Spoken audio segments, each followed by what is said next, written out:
नमस्कार विद्यार्थी मित्रांनो, आज आपण इयत्ता 10वीच्या बीजगणित किंवा अल्जेब्रा मधल्या पार्ट 1 मधल्या 1.1 हा एक्सरसाइज मधील पहिला क्वेश्चन सॉल्व्ह करणार आहोत. तर पहिल्या क्वेश्चन मध्ये आपल्याला ऍक्टिव्हिटी किंवा एक कृती पूर्ण करण्यासाठी दिलेली आहे. त्या कृतीमध्ये काय आहे बघा, दोन इक्वेशन दिलेले आहेत, इक्वेशन नंबर 1 आणि इक्वेशन नंबर 2.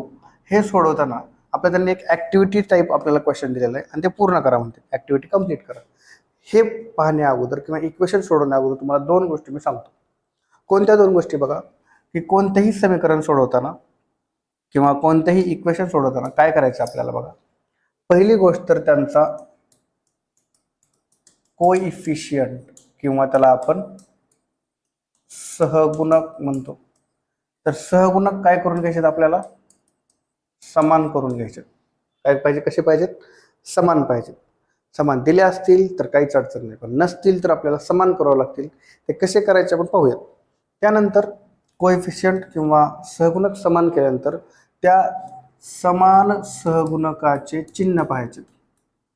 समान सहगुणकाचे काय पाहायचे, चिन्ह, साइन ऑफ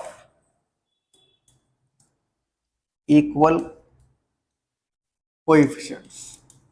ओके, म्हणजेच काय, समजा माझ्याकडे 3x वरती पण 3x आहे, खाली पण 3x आहे, पण ह्याला चिन्ह अधिक आहे, ह्याला चिन्ह वजा आहे.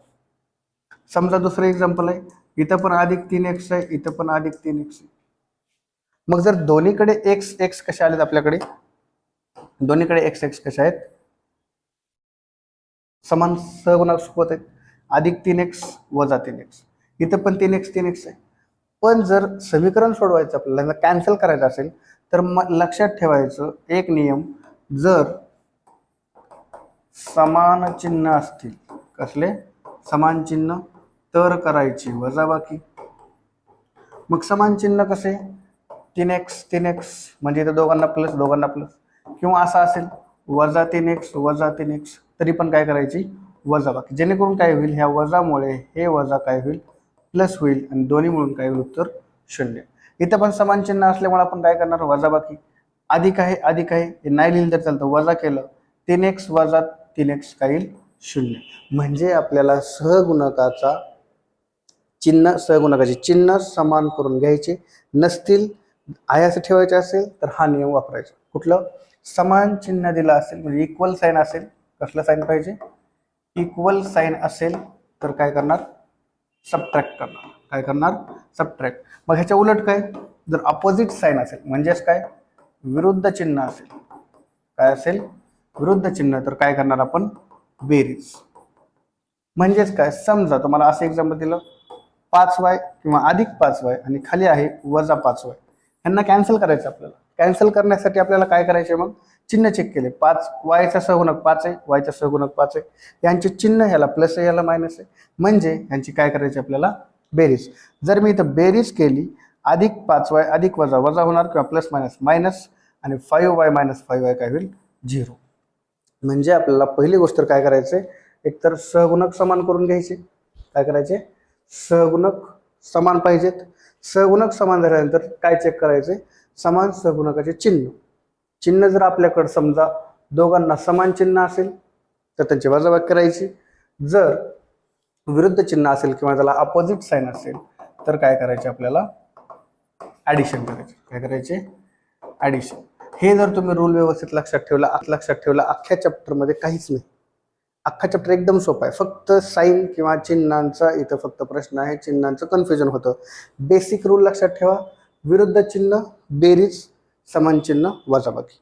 लक्षात आलं. मग आपण पाहूयात पहिला प्रश्न काय दिलेला आपला बघा, जे ऍक्टिव्हिटी दिलेली इथं आपण सोडवताना बघूयात.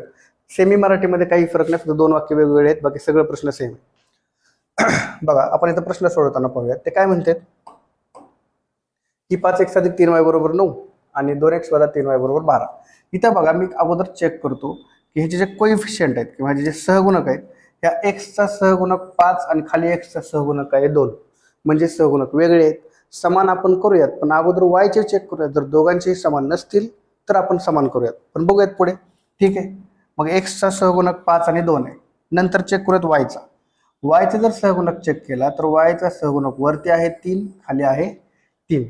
याचा अर्थ आपल्याला सहगुणक समान करायची गरज नाही. का तर कोएफिशियंट ह्याचा पण 3 आहे, याचा पण 3 आहे. मग दुसरी गोष्ट काय चेक करायची, यांचं आता चिन्ह किंवा यांचं साईन चेक करायचं. मग बघा ह्या 3ला चिन्ह आहे, कुठलं चिन्ह आहे बघा, 3ला चिन्ह आहे अधिक आणि ह्या 3ला चिन्ह आहे वजा, म्हणजे ह्या +3 -3. मग मी आत्ताच सांगितलं होतं जर समान चिन्ह असेल तर काय करायचे आणि विरुद्ध चिन्ह असेल तर काय करायचं.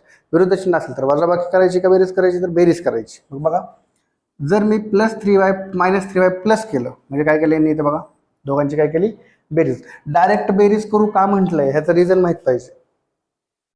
लक्षात ऍडिशन करायचे का सबट्रॅक्शन करायचं, रिझन प्रॉपर माहित पाहिजे, नाहीतर आपल्याला काहीच लक्षात येणार नाही. मग बेरीज का करू, तर सहगुणक चेक केले, सहगुणक समान निघाले.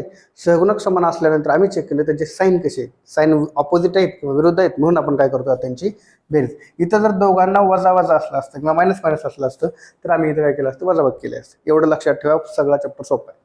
मग पुढे बघा बेरीज केली, 5x + 2x किती येणार इथं 7x.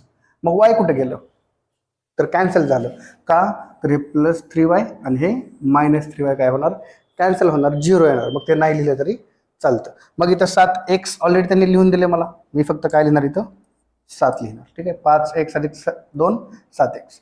9 + 12 किती येणार 21. 12 9 21. मग हे 7 आणि x मध्ये गुणाकार असतो, इकडे गेल्यावर काय होईल भागाकार, वरती 21 ला 21 आहे असं.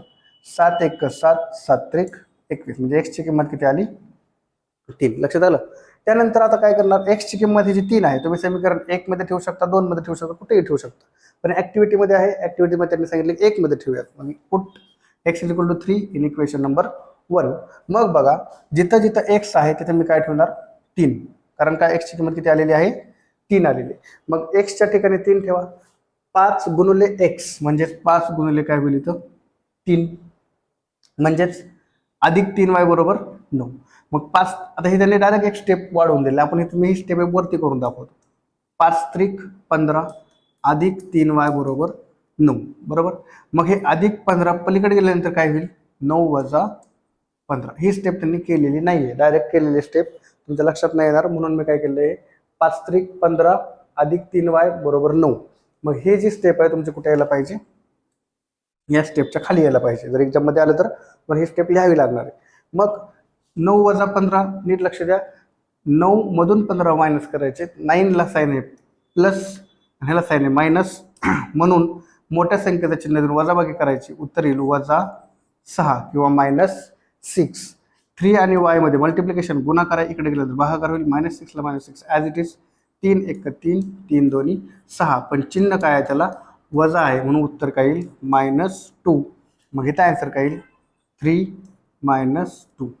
म्हणजे x ची व्हॅल्यू तुम्ही कुठे लिहिणार 3, y ची कुठे लिहिणार सेकंडला, म्हणजेच आन्सर आला आपलं 3 - 2. एक्झाम्पल एकदम सोपं होतं, फक्त काय लक्षात ठेवायचं आपल्याला की अगोदर सहगुणक समान करायचे, सहगुणक समान झाल्यानंतर त्यांचे चिन्ह चेक करायचे, चिन्ह चेक केल्यानंतर जर चिन्ह समान असतील तर वजाबाकी करायची आणि जर चिन्ह विरुद्ध असेल तर त्यांची बेरीज करायची. प्रत्येक एक्झाम्पलमध्ये हेच फॉलो करायचं. हे फॉलो केल्यानंतर एकही प्रश्न आपला चुकणार नाही आणि सहजपणे कुठलाही ग्राफचा सुद्धा प्रश्न आपण ह्याच्या आधारे सोडू शकतो. ठीक आहे.